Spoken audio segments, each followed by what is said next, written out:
Alors, comme prévu, voici une deuxième vidéo avec deux usagers du GEM, Hugues et, José. et José. Hugues et José. Hein.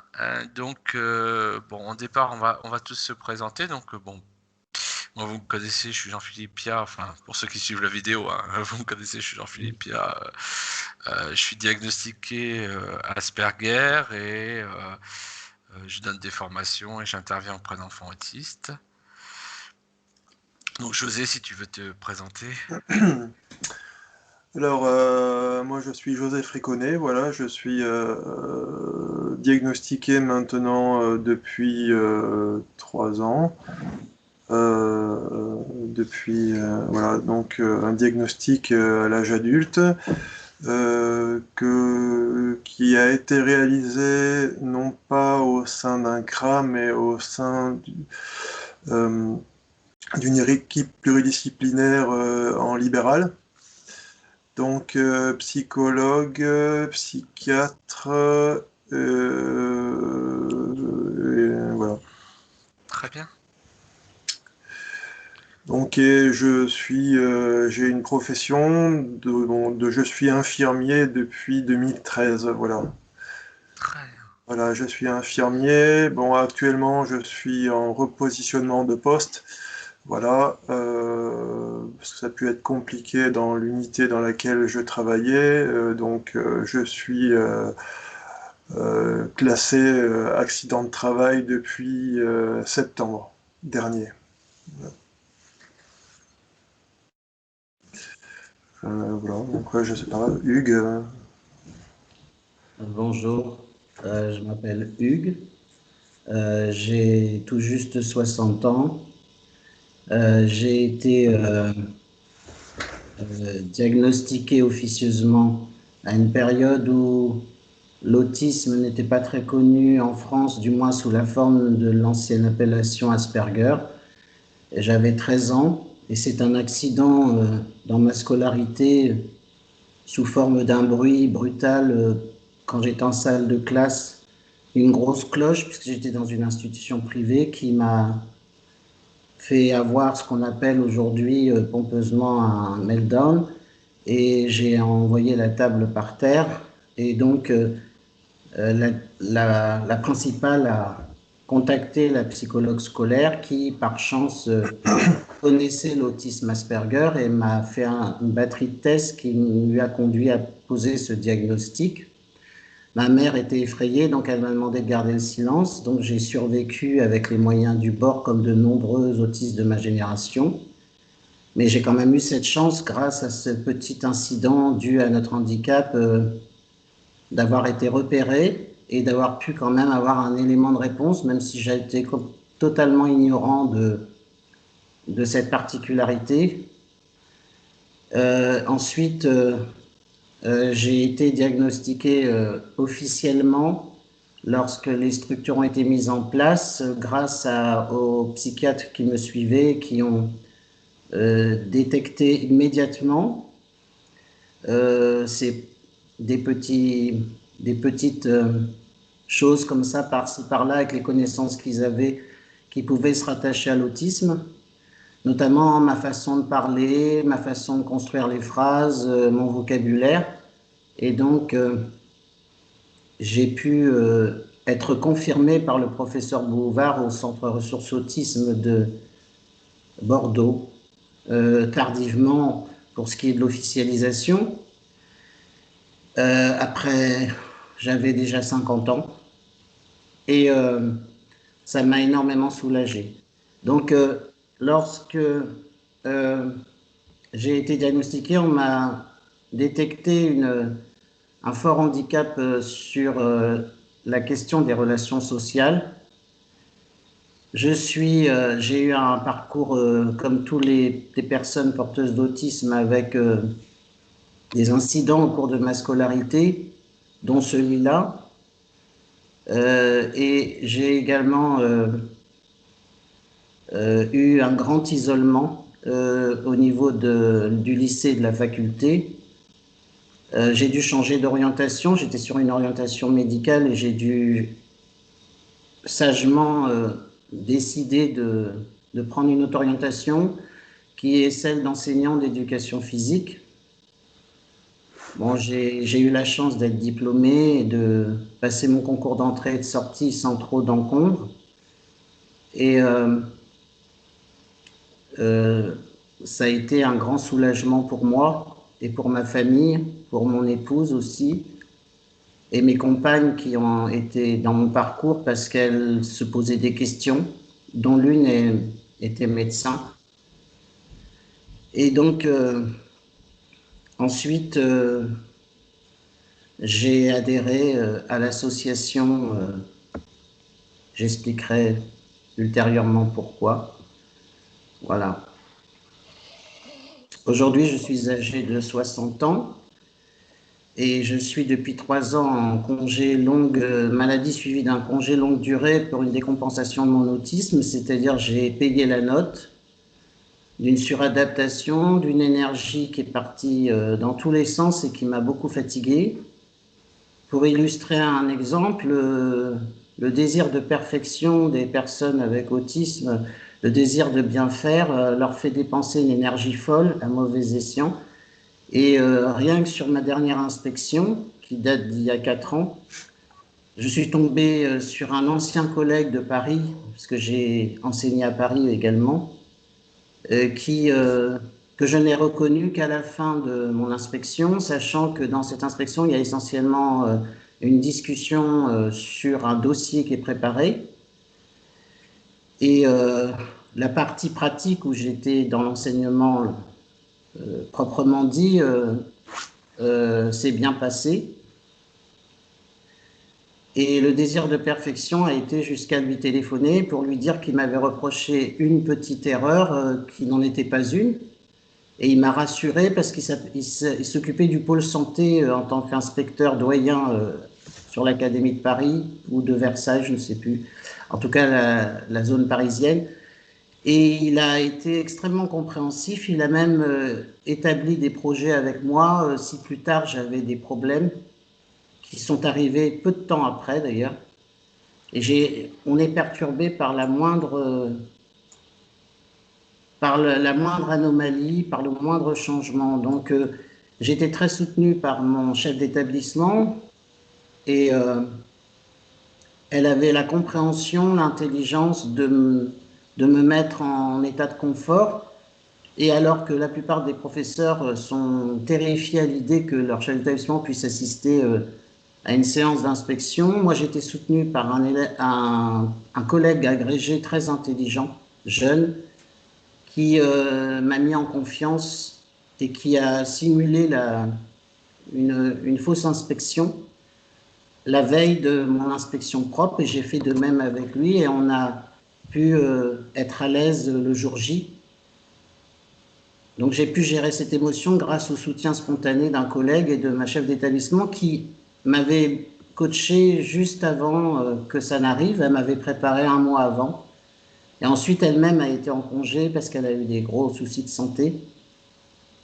Et donc, je voulais dire que quand il y a de la bienveillance, on peut passer les épreuves, passer les obstacles, mais il est évident que c'est le parcours de chacun et que là, j'avais aucune aide officielle, sinon pendant 5 ans, des AVS non formés de moins de 25 ans et qui étaient complètement perdus pour pouvoir aider une personne telle que moi.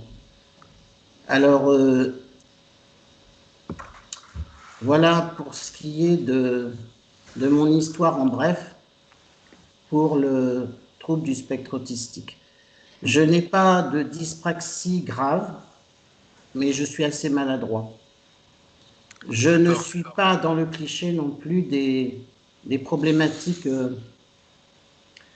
qu'on attribue trop facilement aux autistes, à savoir un manque de capacité pour les activités physiques, puisque j'étais un athlète acrobate. J'ai fait de la gymnastique à un très bon niveau et j'ai également un petit peu fait du plongeon et du trampoline, et puis d'autres sports collectifs comme le handball, qui est mon sport de prédilection en sport collectif. Et pour illustrer juste un petit exemple parlant, lorsque j'étais petit et que je faisais du basket, on me disait qu'il fallait aller marquer un but et que c'était essentiel de marquer le but. Donc les autres n'existaient pas. Donc je traversais dans le couloir direct, en dribble, je marquais, je m'entraînais pendant des heures à marquer les paniers. Et bien sûr, je marquais, mais je me faisais enguirlander par mon entraîneur et je ne comprenais pas pourquoi. Voilà le genre de situation que peuvent vivre des personnes autistes. Et évidemment, mon entraîneur avait raison dans l'absolu, mais moi j'étais petit et on me disait de marquer, je marque. Et je Bien sûr. traverse le plus vite possible le terrain, mais ça donne une illustration du manque de compréhension entre notre façon de percevoir les choses et le monde et celle des dits neurotypiques. Et donc Marc, toi Oui, ouais, ben Marc Tourdeau, je suis l'animateur, coordonnateur du GEM Tertio. Juste pour complément, donc Hugues est depuis 1 an le président du GEM Tertio, voilà. D'accord. Et José est membre de Tertio depuis pas mal de temps maintenant. Voilà. J'ai oublié de mentionner mon âge, j'ai 40 ans, voilà. Très bien. Alors c'est intéressant ce qu'a partagé Hugues, hein, et c'est vrai qu'il y aurait beaucoup de choses à dire au niveau de nos parcours et de nos similarités entre les deux parcours à tous. Mais on va plutôt partir sur le GEM Tertio, enfin, ou sur le GEM plus globalement. Et en fait, qu'est-ce qui vous a amené? Alors, donc, Hugues parlait d'isolement. J'imagine que José a dû en connaître aussi l'isolement, hein, enfin voilà, avec parfois la facilité, hein, d'être isolé. Enfin moi, je sais que je suis toujours partagé entre devoir aller vers les autres ou la facilité de rester chez moi sans voir personne. Donc, qu'est-ce qui vous a poussé à aller à un GEM finalement? Parce que finalement, vous étiez peut-être dans un confort de cet isolement. Alors, peut-être que vous le regrettiez ou peut-être que vous l'appréciez, votre isolement. Voilà. Donc, on va peut-être commencer par toi, José. Qu'est-ce qui t'a fait aller à un GEM Euh, finalement? Enfin, au euh, GEM Tertio, pardon. oui, c'est vrai que ma venue au GM Tertio coïncide, je dirais, à la pose de mon diagnostic peu de temps après, du fait que j'ai voulu rencontrer, je pense, des personnes partageant ma condition. Voilà, je pense que ça a été une des raisons principales euh, voilà, de rencontrer des personnes comme moi. Et puis aussi également, mais je dirais à moindre effet, de sortir en effet voilà, de mon isolement. C'est ce qui pêche un petit peu dans ma vie de tous les jours. J'aurais vite fait de rester en effet chez moi, de voilà, dans mes passions. Et bon, ma compagne et mon entourage, mes parents m'ont toujours forcé un petit peu à aller vers les autres. Et du coup, c'est la raison voilà, pour laquelle j'essaye. C'est pas toujours facile de faire un peu de forcing et d'aller justement voilà, rencontrer d'autres personnes, notamment au GEM. Donc ma venue est assez irrégulière. Je peux venir 2 semaines voilà, d'affilée et puis après ne plus venir pendant un mois. C'est vrai que c'est... Et puis il faut que je me rappelle qu'il faut que je vienne, que je fasse un effort. Donc je reviens à nouveau. Voilà, c'est très Si très je peux, irrégulier. si je peux me permettre, est-ce que le GEM, alors je sais pas si c'est quelque chose que vous faites, est-ce que des fois, quand il y a quelqu'un qui ne vient plus, vous allez vers lui ou vous le laissez revenir? Alors je sais pas, Marc peut-être me répondra. Euh, Euh, on laisse le temps, mais pas trop longtemps. Voilà.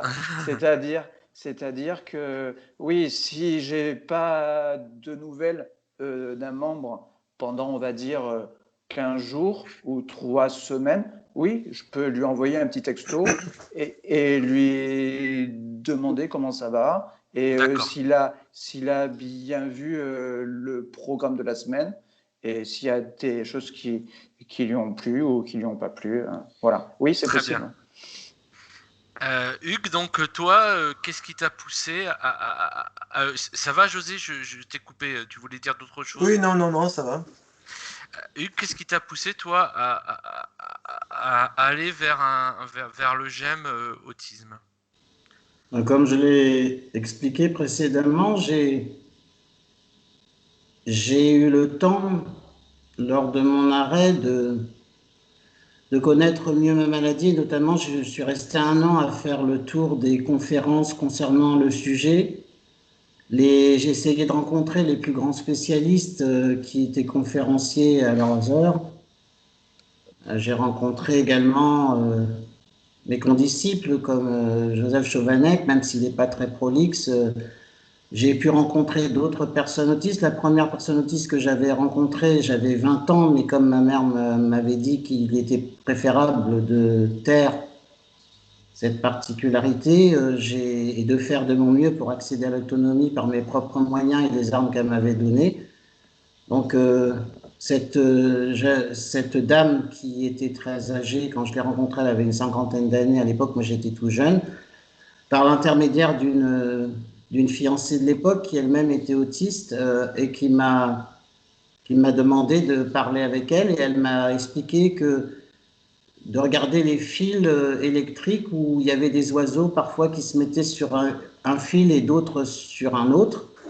Et elle m'a dit, ben voilà ta condition, et pour rencontrer les autres oiseaux, ça va être particulièrement difficile de changer de fil.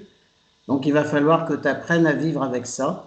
Puis ensuite, quand j'ai compris, après ces 1 an où j'ai fait le tour des conférences, et notamment une qui m'a marqué avec Tony Attwood, un des plus grands spécialistes du monde, psychologue de son état et qui a écrit de nombreux ouvrages, il avait mis à l'honneur toutes les personnes avec autisme qui étaient présentes à sa conférence, les psychiatres derrière et d'autres partenaires politiques ou sociaux, psychosociaux ou autres, qui s'occupaient de la question, et j'ai trouvé ça très, très respectueux de nous laisser la parole, si pour ceux qui peuvent y accéder, ou d'essayer de l'écrire, voilà, il avait organisé tout autour des personnes avec autisme, ce qui n'est pas fréquent.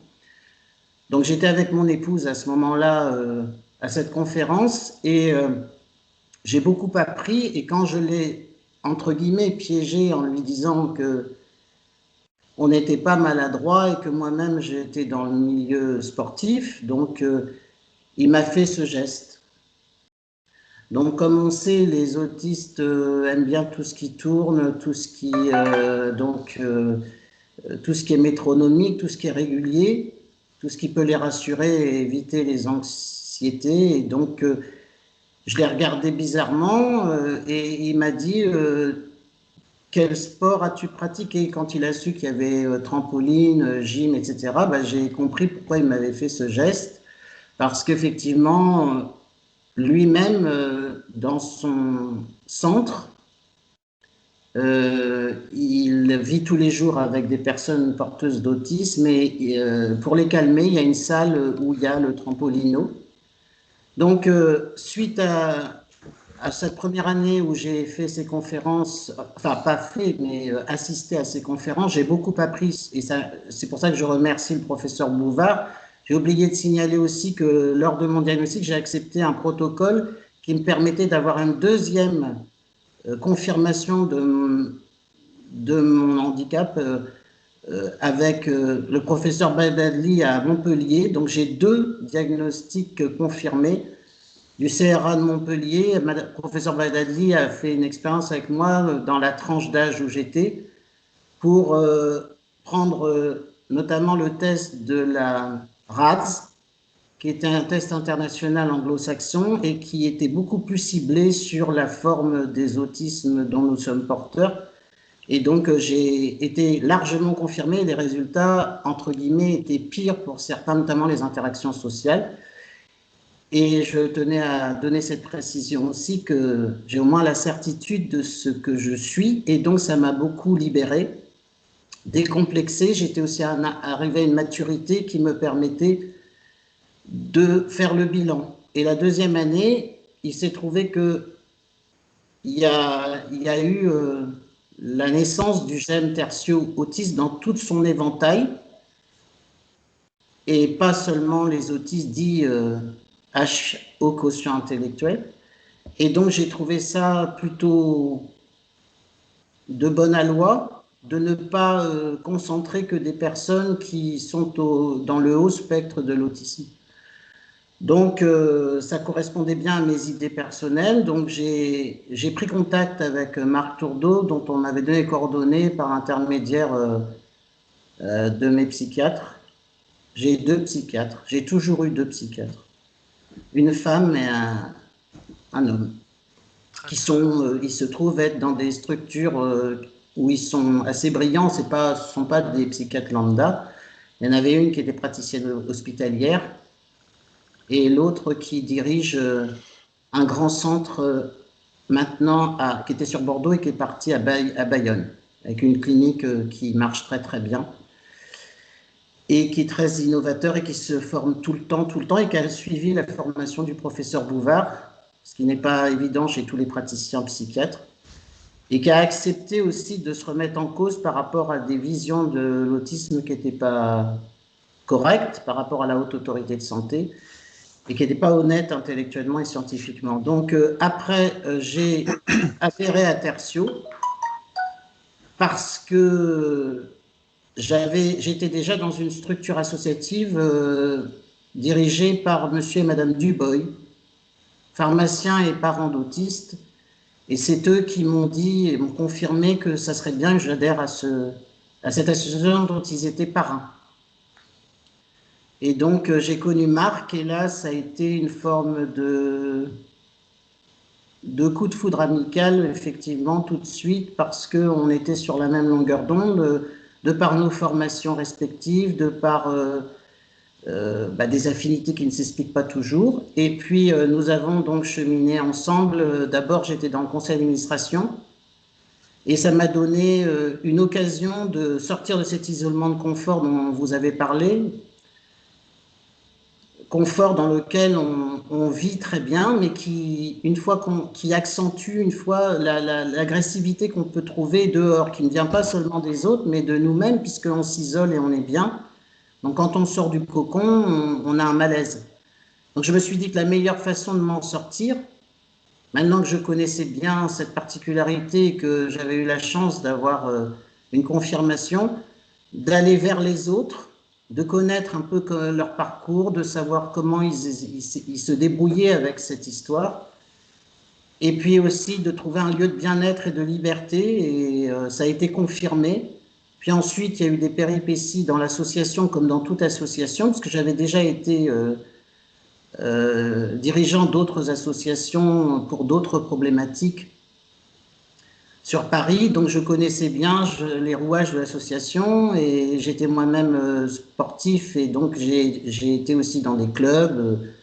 J'ai fait partie du mécanisme d'organisation des clubs, donc je savais très bien qu'il me fallait avoir ce défi vis-à-vis de moi-même.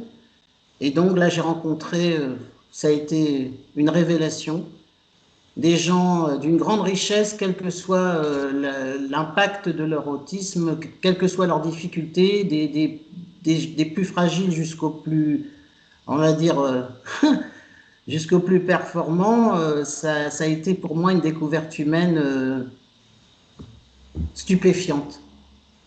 Et donc j'ai été sollicité pour être président par mes condisciples, et j'ai accepté. Parce qu'il faut quand même signaler que je suis de nationalité française, mais aussi de nationalité gabonaise, et qu'à cette époque-là, je faisais beaucoup d'allers-retours.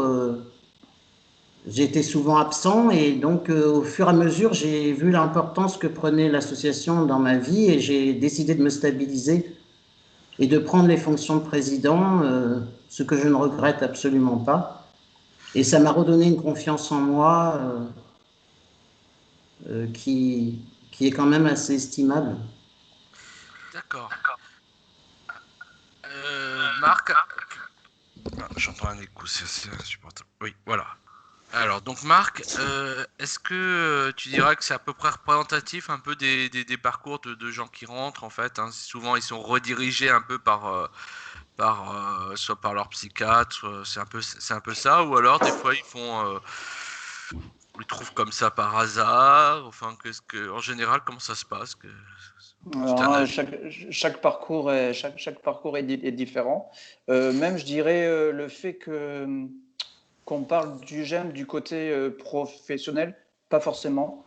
Pas forcément. C'est pas la majorité. Ça peut être des personnes par curiosité ou qui tombent dessus, peut-être sur Internet et tout ça, D'accord. et qui appellent comme ça.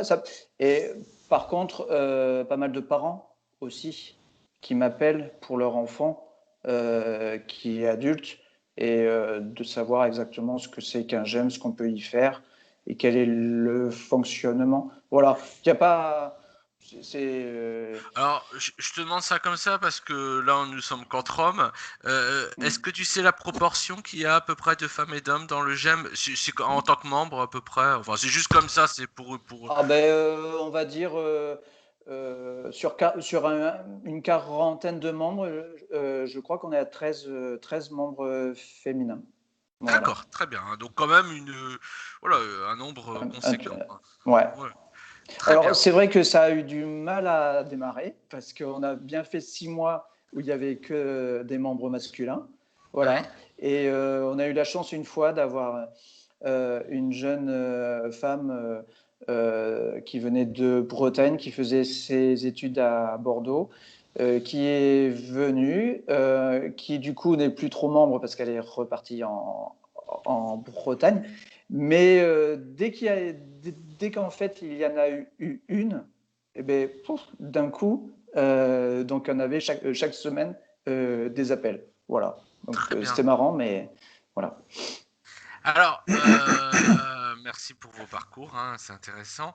Et du coup, qu'est-ce que vous apporte le GEM? Alors, vous avez parlé, Hugues a parlé un peu de personnes, de couper l'isolement, mais en dehors de ça, est-ce que vous y allez plutôt pour les activités? Est-ce qu'il y a des activités qui vous plaisent? Est-ce que ça, vous avez remarqué que ça peut vous apporter peut-être pour vos interactions sociales hors du GEM, hein, aussi? Ou voilà, ou peut-être des fois au travers des parcours similaires, est-ce que vous avez développé des amitiés finalement qui dépassent le GEM? Alors je dis pas que ça veut dire que les amitiés se retrouvent pas dans le GEM, mais je veux dire que vous voyez peut-être des personnes en dehors du GEM, d'autres membres. Alors je vais commencer par José encore, hein, on va garder Euh, on garde le même rituel.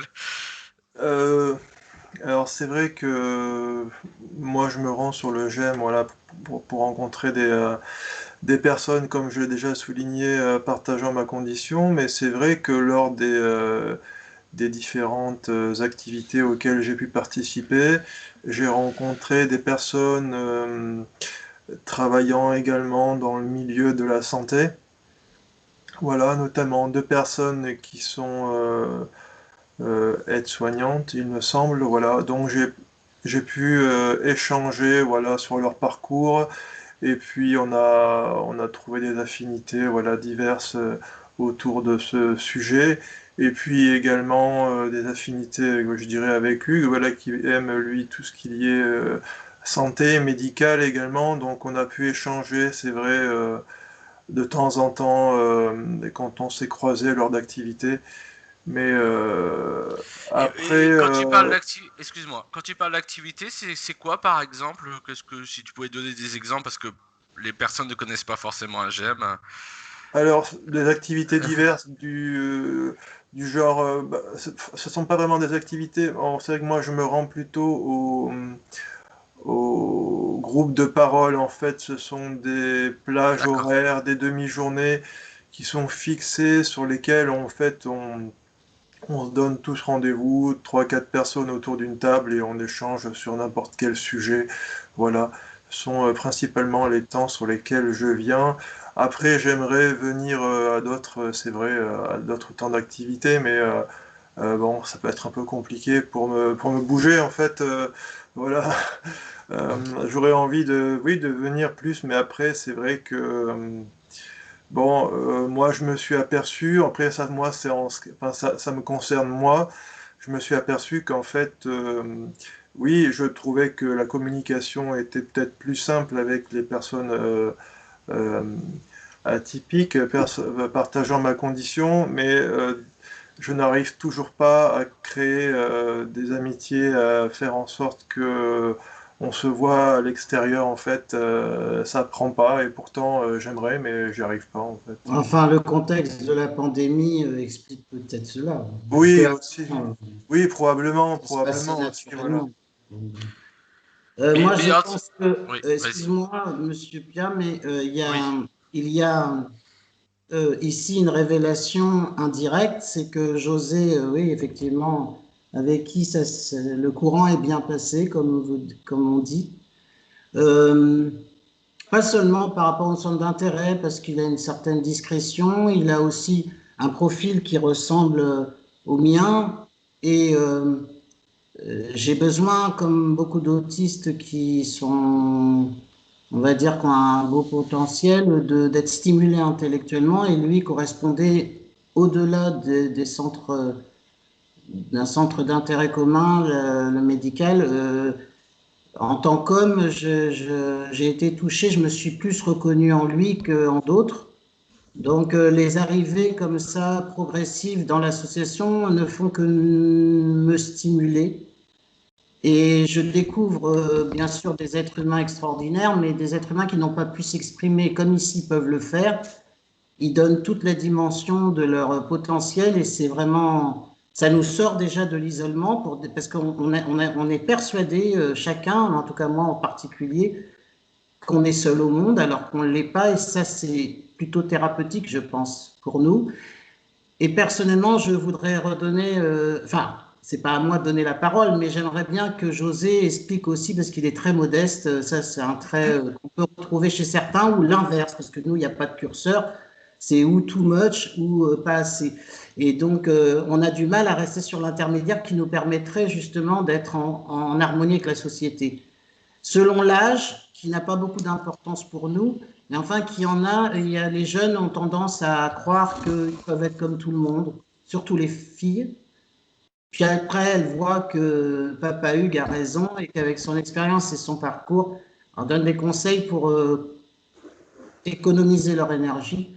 Et je reviens sur José pour dire qu'il est beaucoup trop modeste puisqu'il a pris à peine arrivé la responsabilité à notre demande d'un pôle santé et il a été extrêmement sérieux malgré les circonstances de sa vie à ce moment-là qui étaient un petit peu pénibles et notamment sur le plan professionnel mais aussi personnel et il a pris à bras le corps la responsabilité du pôle santé avec les deux aides-soignants qu'il a cités et avec moi-même, puisque je fais partie de ce groupe.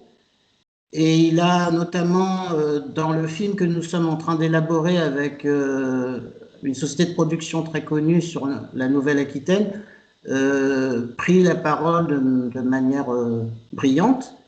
Et il a été également filmé dans le cadre de cette responsabilité qu'on lui a donnée, parce qu'on a créé des pôles pour essayer d'avoir des discussions orientées, pour essayer de faire évoluer un petit peu les conditions difficiles des personnes avec autisme, pour leur donner, essayer de discuter entre nous, essayer de trouver, puisqu'on n'est jamais mieux servi que par soi-même, euh, des moyens de régler des problématiques qui leur posent problème pour aller vers cette société si étrange pour nous.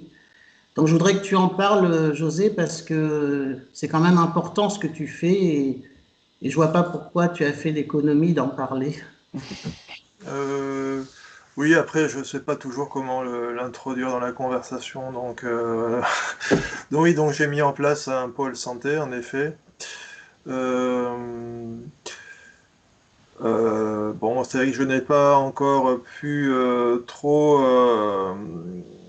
échanger, donc le contexte pandémique fait que je n'ai pas pu trop échanger encore avec mes condisciples, je dirais, qui sont dans le paramédical.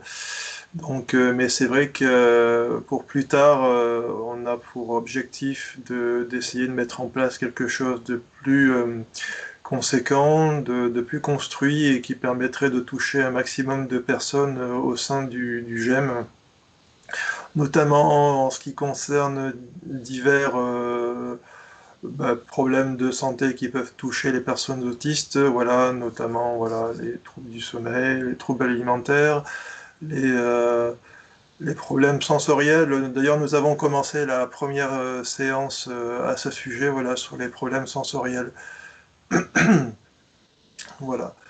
Donc, j'espère que ça prendra forme au fil du temps et que les personnes seront intéressées. D'ailleurs, on essaiera de mettre en place un support papier de manière à ce que les personnes qui ne puissent pas assister en fait en visio ou physiquement, je dirais, à l'atelier puissent ensuite participer, enfin retrouver, je dirais, le contenu de ce qui a été dit, voilà, sur un document PDF, voilà. Et je trouve intéressant un peu vos parcours parce on est tous un peu passés par là. Le fait de, à un moment, se dire mais qu'est-ce qui cloche avec moi? Enfin, en tout cas, moi, c'est comme ça, souvent avec une énorme culpabilisation sur soi-même, du fait aussi peut-être de pas avoir justement ce diagnostic à l'époque et de se dire mais finalement, voilà, de culpabiliser, de pas réussir à être en interaction avec les autres, à réussir à réussir à se fondre dans la société. Donc c'est vrai que je trouve que ce qui est bien, c'est vrai, ce côté aussi d'être avec ses pairs, avec une sociabilité peut-être moins difficile ou moins jugeante, hein, Oui, je moi, pense. Affirmatif. Quand on rate quelque chose, hein, parce que des fois, c'est vrai qu'on peut être, Hugues le disait bien, hein, on a différents profils, on a des profils des plus affirmés, des gens qui sont qui vont être très très affirmés et d'autres au contraire qui vont être très repliés et avec des difficultés à s'affirmer. On a des profils qui sont très variés et du coup, des fois, ça peut effectivement, je ne sais pas comment ça se passe, mais des fois, c'est vrai que c'est des profils qui sont pas forcément faciles à mettre ensemble. Je sais pas ce que tu en penses, Marc, si des fois vous avez un peu ce genre de Ouais. profil. Mais nous, Très bien observé. ouais, mais en fait, nous, on a mis une petite méthode par rapport à ça. Ce sont les membres qui m'ont appris ça. Mais la méthode, enfin, la méthode, c'est pas vraiment une méthode, hein, c'est pas. Mais notre fonctionnement, c'est stratégie. notre programme d'activité. Voilà, c'est vraiment la pierre angulaire. C'est-à-dire qu'on part du principe. Alors, ce que j'ai appris, parce que moi, au tout départ de la création du GEM, je pensais que sur un mois, on allait faire 10-15 temps forts, voilà, sur des sorties, sur des choses à faire ensemble. Très très vite, les premiers membres, ils m'ont fait comprendre, non, c'est pas ça qu'on souhaite. Nous, on souhaite un programme hebdomadaire avec une activité le matin, une activité l'après-midi. Voilà, quelque chose de complet. Donc à partir de là, on a commencé à établir ensemble les programmes hebdomadaires.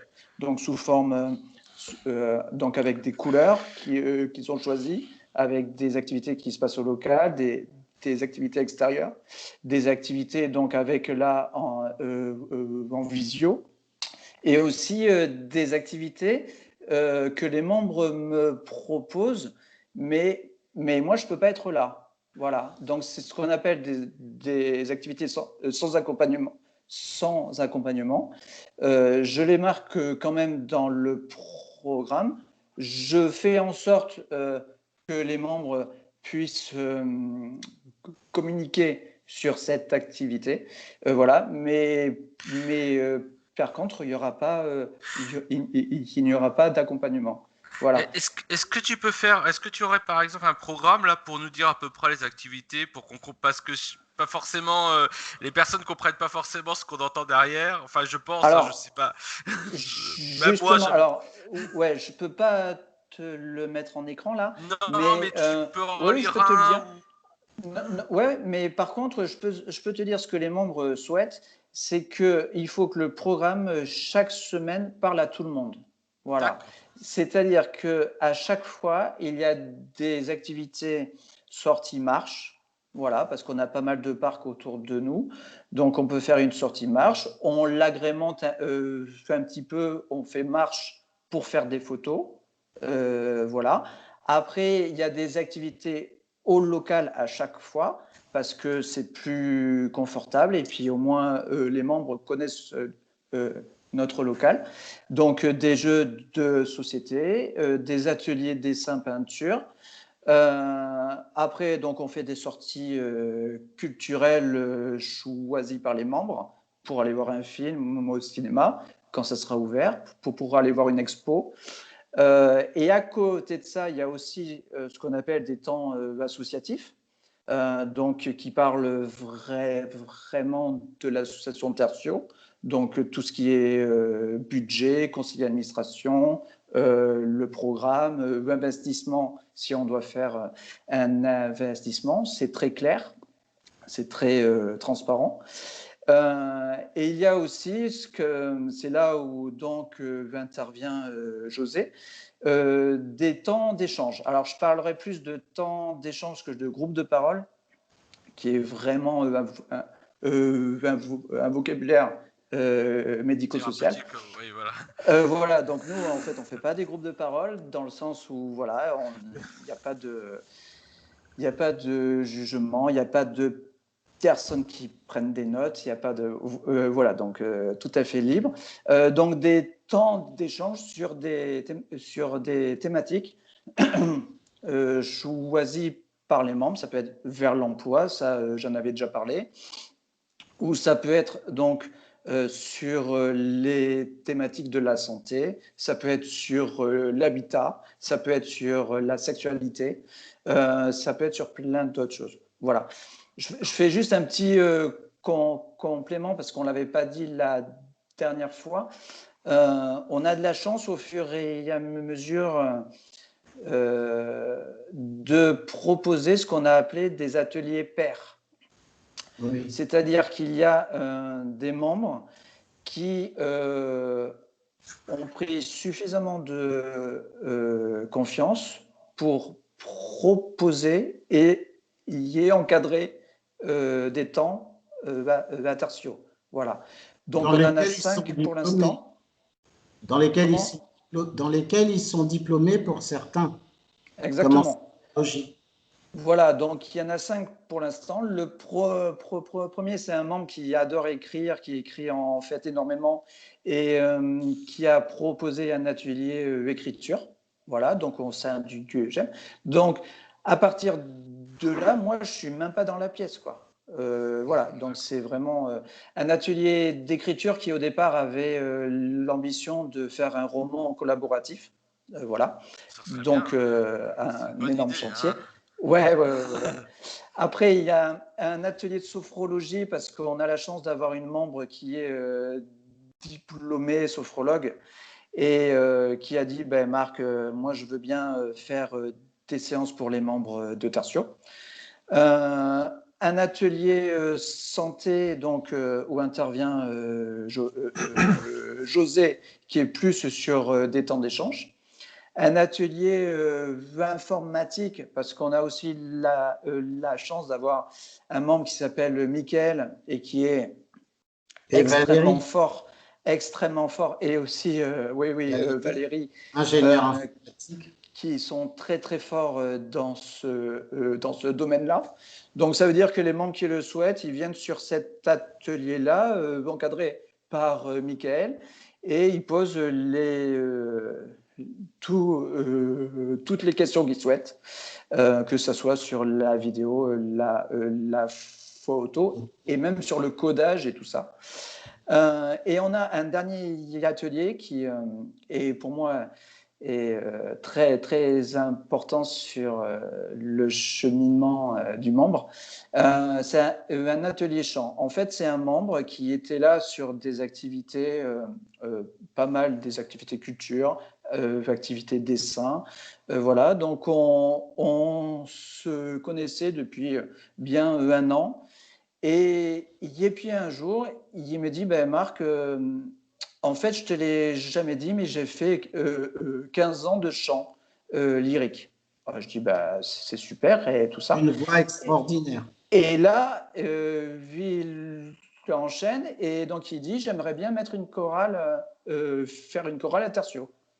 Bah, je dis, ben, bingo.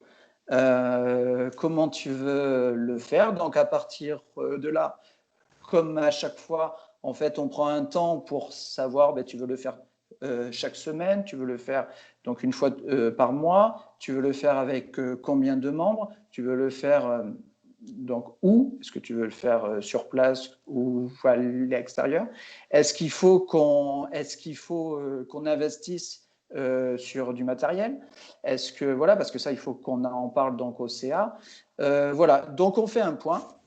Eh bien, il y a eu quelques séances de chorale. Bon, là, c'est vrai qu'on est un petit peu en pause parce que c'est compliqué par rapport à la situation. Mais je suis très, très optimiste que ça va reprendre. Je Voilà. rebondis sur ce que tu dis, Marc, parce que comme il y a eu une question de M. Pia qui concernait ce qu'on venait chercher à Tertio, notamment la sophrologie avec cette membre HQI. Je voudrais donner 2 anecdotes. D'abord, le fait qu'on se reconnaisse entre nous, puisque que je débutais à peine avec Marc dans l'association, qu'on est allé au jardin public où précisément se passe cours de chant. Et j'ai vu une jeune femme paumée au milieu de nulle part dans ce jardin public et j'ai dit à Marc, que je connaissais à peine, tu vois, cette jeune femme là-bas, elle est autiste. Donc on a cette préscience à pouvoir se reconnaître entre nous. C'est pas tellement explicable, mais c'est un fait qu'on a observé. Parce qu'il faut dire qu'en se voyant entre nous, on découvre des choses sur notre particularité et du coup, on se sent plus à l'aise, on se sent moins bizarre, comme vous l'avez signalé, Monsieur Pia, tout à l'heure, à titre personnel. Et donc, cette anecdote reste un petit peu un repère pour moi et Marc parce que il s'est dit, mais ce gars, qu'est-ce qui lui permet de dire que cette femme est autiste? Et effectivement, elle venait d'apprendre son diagnostic et elle était en train de parler avec son papa pour lui dire, et j'ai mis une bonne demi-heure à le convaincre d'approcher cette jeune femme qui est devenue un pilier puisque c'est elle qui s'occupe de la sophrologie. Elle a eu confirmation, donc elle a attendu d'avoir ses papiers pour pouvoir venir adhérer à l'association. Et cette jeune femme, elle a eu une démarche, c'est comme dit Marc, on ne peut pas tout prévoir, parce qu'elle a été absolument spectaculaire dans son entrée. Elle a d'abord des grandes modesties comme José, très très grandes, trop même, parce qu'il faut dire que les femmes qui sont porteuses d'un trouble du spectre autistique sont absolument pas configurées comme les messieurs. Et elles ont tendance à vouloir se fondre et à vouloir se faire oublier, ce qui fait qu'au départ, ça explique le fait qu'on ait peu de jeunes femmes, et maintenant on en a quand même beaucoup, de tous les âges. La moyenne d'âge au jeune tertio, c'est 27 ans, donc assez jeune. Et cette femme, elle nous a été très précieuse parce qu'elle avait des talents extraordinaires, notamment dans le domaine artistique. Et d'entrée, cette jeune femme a participé à un concours de dessin en Nouvelle-Aquitaine qui regroupait un certain nombre, combien, Marc, combien de personnes ont participé? Je m'en souviens plus, mais je crois qu'on était à plus de 300 voilà. participations. Et elle a gagné ce concours de dessin avec brio. Hein, et elle nous a rapporté la somme de 3 000 €, je tiens quand même à le dire, parce que c'est quand même assez spectaculaire comme entrée. Et grâce à cet argent, on a pu faire beaucoup de choses.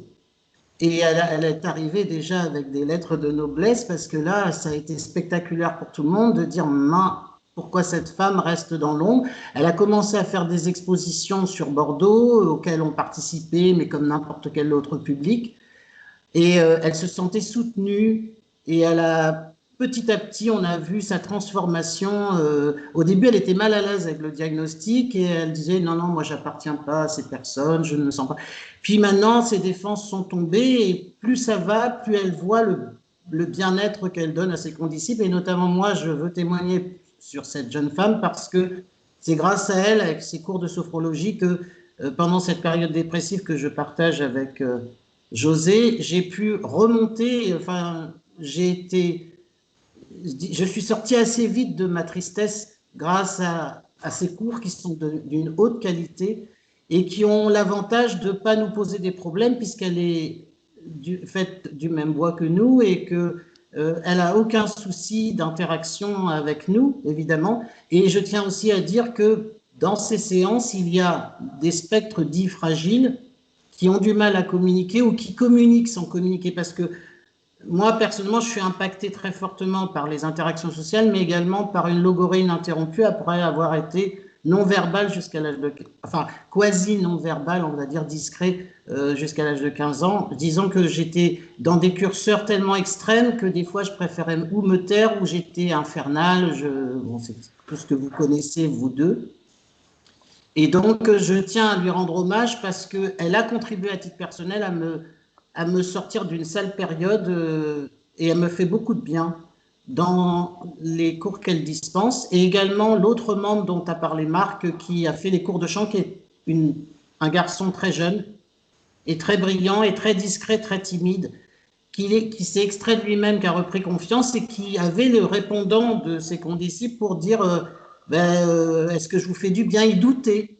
Vous avez parlé, M. Piet, tout à l'heure du doute qu'on a sur nous-mêmes et c'est totalement vrai.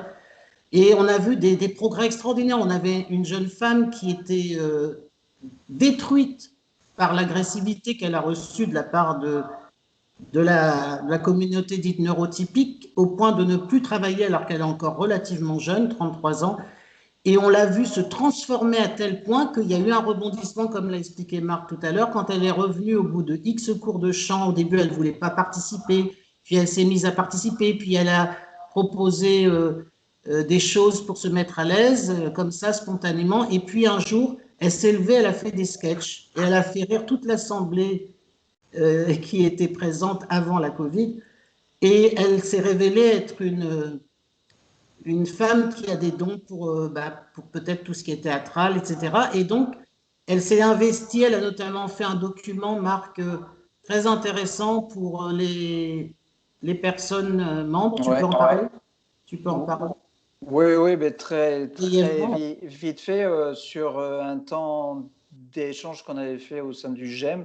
En fait, il s'avère qu'il y a une membre qui a proposé de faire un document sur les droits et les démarches administratives pour les personnes TSA. Donc, il n'a pas fallu en fait énormément de temps. Il suffisait juste de lui donner quelques thèmes et quelques axes comme ça. Et très, très vite, en fait, elle a fait un superbe document et qu'on partage en fait au sein de Tertio. Ce que j'essaye de traduire au travers en tant que président de ces exemples qui ne sont pas exhaustifs, mais il y a la nécessité de vous faire comprendre, M. Pia, qu'on essaye d'aller au maximum dans le concret, sachant qu'on se comprend entre nous, on veut les outils qui nous permettent, alors on a évoqué en survol tout à l'heure le relationnel, ce qui est remonté dans les premiers temps de toutes les personnes porteuses d'autisme, c'était la nécessité de rencontrer l'autre. Et ça nous a complètement bluffé parce qu'il y avait ce besoin, bien sûr, des jeunes hommes et des jeunes femmes qui souhaitent, comme tout être humain, pour ce qui est de José et moi, bon, on est établis, voilà, donc on n'a pas eu trop de soucis pour ce qui est du relationnel avec des jeunes femmes, mais il faut savoir aussi que ces jeunes femmes ont des particularités qui font qu'elles elles ne sont pas autistes, mais elles ont eu un parcours de vie qui nous permettent de se comprendre, d'après ce que j'ai compris de José et de ce que moi-même je lui ai témoigné. Et aujourd'hui, et grâce à ce diagnostic, que j'ai compris que les personnes qui étaient mes amies, j'en ai pas beaucoup, ou mes compagnes ou mon épouse sont des gens qui étaient déjà à part. Aujourd'hui, je pourrais même peut-être, je suis à même avec mon parcours d'expérience d'expliquer à mes jeunes condisciples autistes qu'il n'y a pas de recette, mais qu'il y a des choses à éviter.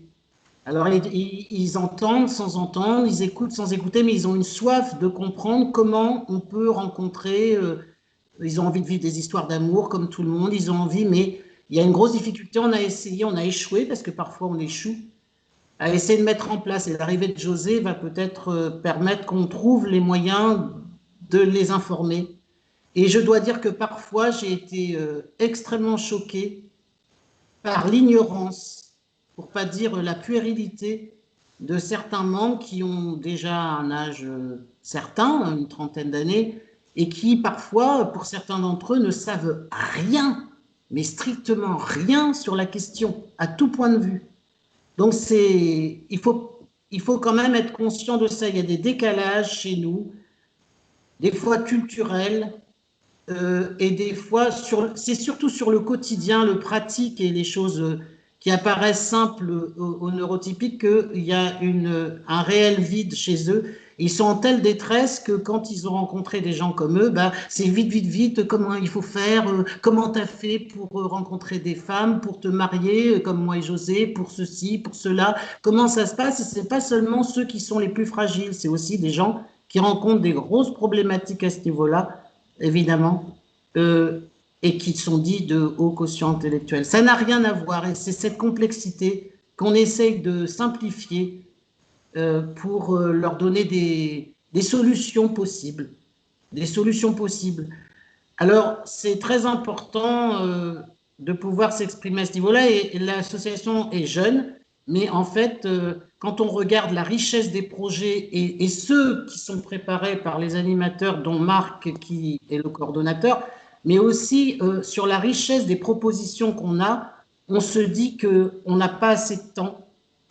Et moi, personnellement, je vais devoir retravailler bientôt. Je ne sais pas dans quelles conditions je vais être accueillie. J'ai essayé d'accompagner moi-même une jeune autiste de 40 ans au ministère de l'Intérieur. Ça s'est très, très mal passé parce qu'entre la loi de 2005 qui est en place, le statut d'RQTH dont nous bénéficions la plupart du temps, et les faits, on l'a vu hier dans un colloque à l'université, que entre ce qui est déclaré et ce qui est fait sur le terrain, il y a vraiment des fois des mensonges et des choses qui sont absolument pas vraies.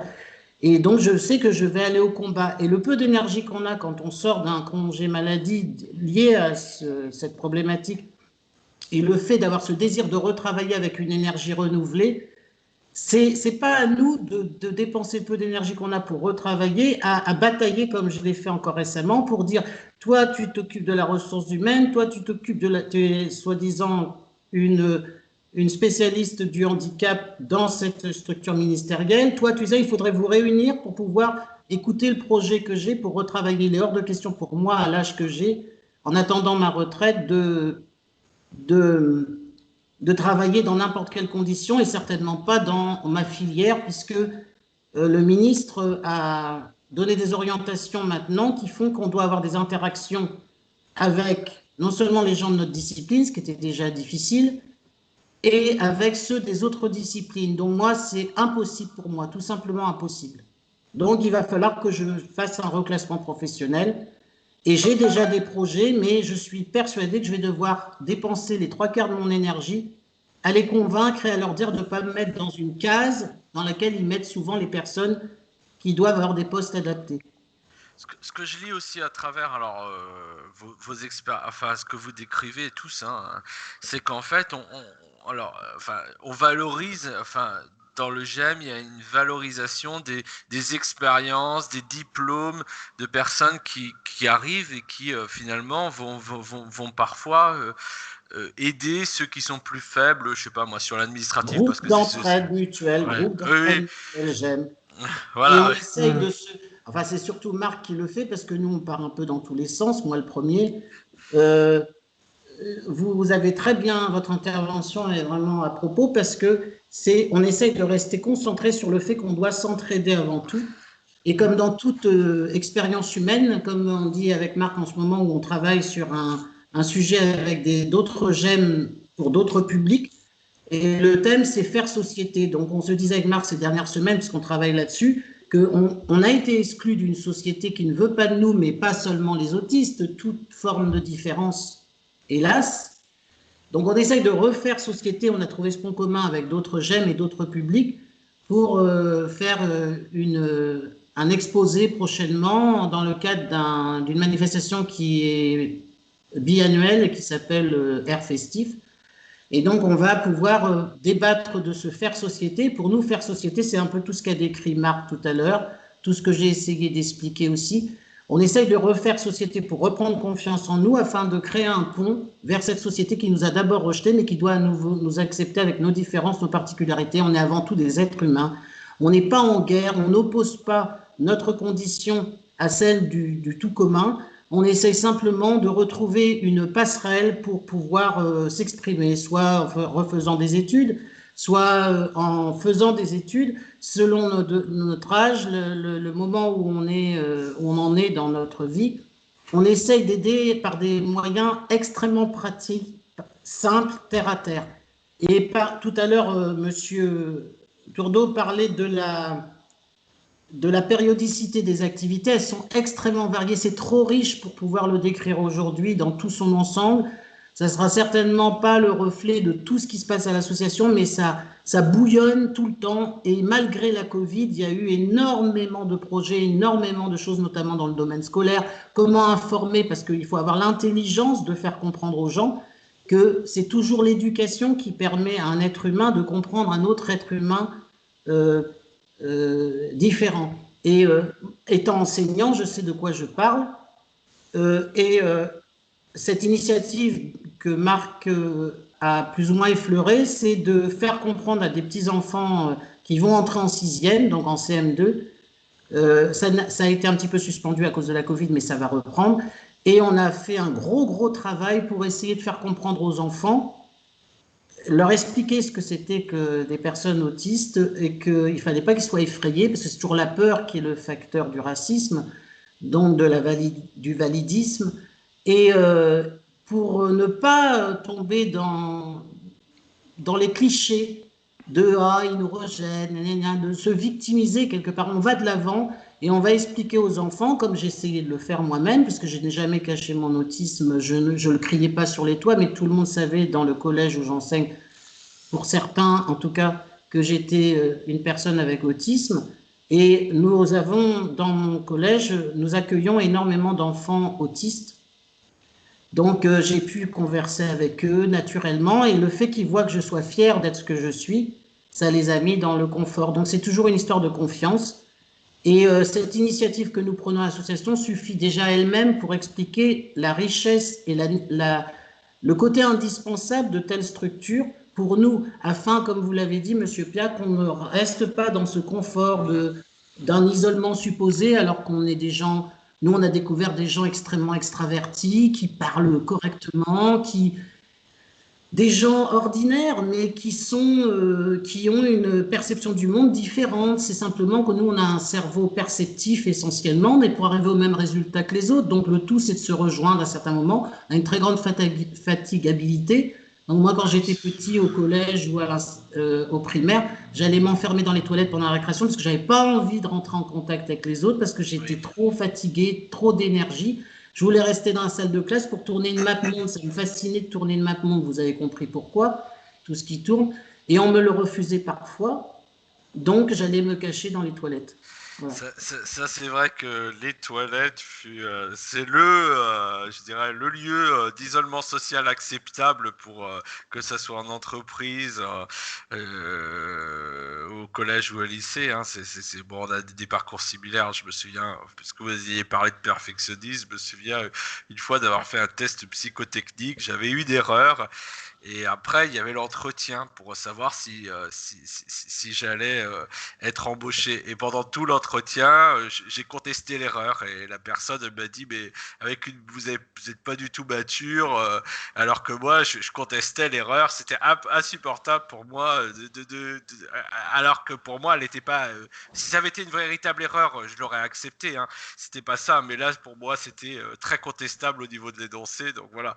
Et ça, c'est sûr que ces choses-là, de trouver quelqu'un ou de trouver des personnes qui ont vécu cela, ça aide. Et je dirais aussi, en ces temps difficiles de Covid, où finalement l'isolement est un peu promu, si j'ose dire, on a envie encore plus de s'isoler. Et plus on s'isole, plus on se sous-expose aux autres, moins on a envie d'y aller, plus on est démotivé socialement, et plus on a du mal même à parler aux autres. Hein. C'est quand même compliqué. Tout à fait juste.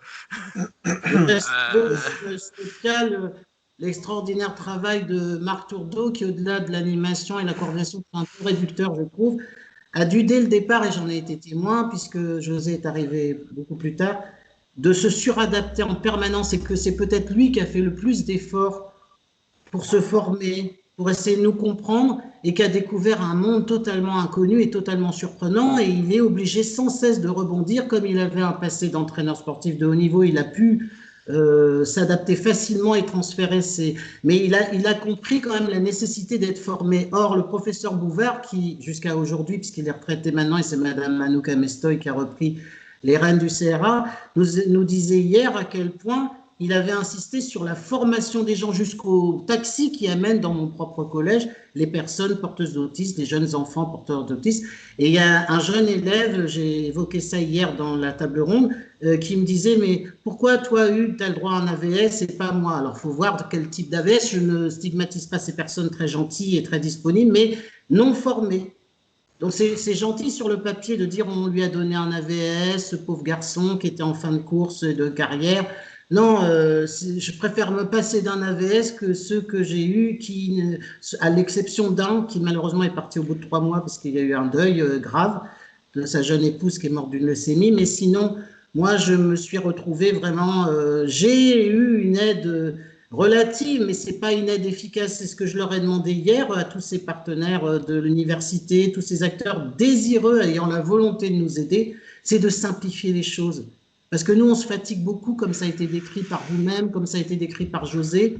On se fatigue énormément pour des détails, pour des pécadilles. Donc, s'ils pouvaient nous faciliter le parcours en nous empêchant, comme cette jeune autiste de 40 ans qui voulait retourner travailler et à qui sa commissaire lui a répondu, mais la soufflerie, là, moi j'ai entendu cette soufflerie, elle m'a tout filmé, je l'ai suivie pas à pas sur son reclassement. Et elle lui a dit, mais la soufflerie, moi aussi, je la supporte à mon étage. Donc, vous pouvez bien la supporter. Elle lui a dit, mais madame, vous n'êtes pas porteuse d'autisme. Vous ne savez pas à quel point c'est... Et dans les handicaps que j'ai, le bruit est insupportable pour moi. C'est sûr. Et je dirais, tout à l'heure, vous évoquiez le fait que les personnes atypiques, effectivement, comment dire, on se rencontre entre personnes atypiques. En tout cas, moi, je vois ma femme voilà, un diagnostic quelconque, hein, j'ai pas envie d'en parler là, mais je veux dire, voilà, on se rencontre entre personnes atypiques et j'ai l'impression que Marc aussi, voilà, n'est pas forcément quelqu'un de très typique. Hein, j'espère que j'ai pas le mettre mal à l'aise. Bien vu, monsieur. Je vais pas le mettre mal à l'aise par rapport à ça. Non. Mais voilà, donc c'est sûr qu'il y a une compréhension, en tout cas, des difficultés. Du fait que voilà, on peut avoir vécu chacun d'entre nous un peu l'exclusion et voilà, et malgré tout, malgré cela, effectivement avoir des forces. Alors peut-être Marc a des forces en animateur, voilà, je vois que ma femme m'aide beaucoup dans tout l'administratif. M'aide beaucoup dans tout l'administratif et dans les soins puisqu'elle est infirmière, donc du coup elle m'apporte beaucoup. Voilà, chacun en fait a des forces même malgré un diagnostic, et moi j'apporte à d'autres points de vue, hein, peut-être sur d'autres choses. Donc c'est vrai que c'est important, et je trouve que cette vidéo reflète bien cette idée de collaboration de différentes personnes qui ont des forces et des difficultés qu'il ne faut pas nier, mais qui peuvent être travaillées ensemble. Et ça, je trouve que c'est très très bien. Hein. J'espère que... Alors, on va être obligé de couper parce que je sais que les personnes ont du mal à suivre plus d'1 heure de vidéo. Hein. Je suis désolé de dire ça comme ça. Est-ce que je peux juste, juste ajouter? Comment j'ai un mot de la fin pour tout le monde, peut-être. Ok. Juste pour rajouter que je ne suis pas seul depuis 1 an et demi, que j'ai une collègue qui s'appelle Alexandra, qui, on n'a pas le temps d'en parler, mais qui a été recrutée avec des membres du GEM. Donc, on avait fait un entretien avec eux.